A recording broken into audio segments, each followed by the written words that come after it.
Deepu channel. ఈరోజు మనం సందుల్లోని వృద్ధి సంధి గురించి తెలుసుకుందాం. ఈ వీడియో చూసే ముందు ఈ ఛానల్ని ఇంకెవరైనా సబ్స్క్రైబ్ చేసుకోకపోతే కనుక తప్పకుండా సబ్స్క్రైబ్ చేసుకోండి.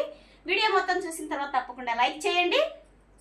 చూడండి వృద్ధి సంధి. దీని సూత్రం కనుక చూసుకున్నట్లయితే అకారానికి ఏ ఐలు పరమైతే ఐకారము, ఓ అవులు పరమైతే ఔకారము వస్తాయి. అంటే మనకి పూర్వపదంలో చివరి అక్షరంలో అకారానికి పరపదం మొదటి అచ్చు అనేది ఏ కాని ఐ కాని పరమైతే ఐకారం వస్తుంది. అలానే పూర్వపదంలో చివరి అక్షరంలో అకారానికి పరపదం మొదటి అచ్చు అనేది ఓ కాని ఔ కాని పరమైతే ఔకారము వస్తాయి. మనం ఎగ్జాంపుల్ కనుక చూసుకున్నట్లయితే ఇక్కడ ఏకైక, ఏక ప్లస్ ఏక, ఇక్కడ పూర్వపదం ఏక, పరపదం ఏక. పూర్వపదం చివరి అక్షరం కా, కాలో అచ్చు పలుకుతుంది కదా, ఈ అచ్చుకు ఏకారం పరమైనప్పుడు ఐకారం వచ్చింది. అలానే సమైక్యంలో సమ ప్లస్ ఐక్యం, ఇక్కడ పూర్వపదం చివరి అక్షరం మాలో అచ్చుకు ఐకారం పరమైంది కాబట్టి ఐ వచ్చింది.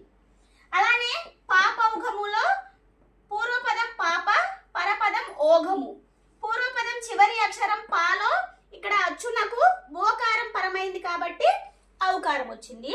అలానే రసౌచిత్యంలో రస ప్లస్ ఔచిత్యం, ఇక్కడ పూర్వపదం చివరి అక్షరంలో సాలో అచ్చు పలుకుతుంది, ఈ అచ్చుకి ఔకారం పరమైంది కాబట్టి ఔకారం వచ్చింది.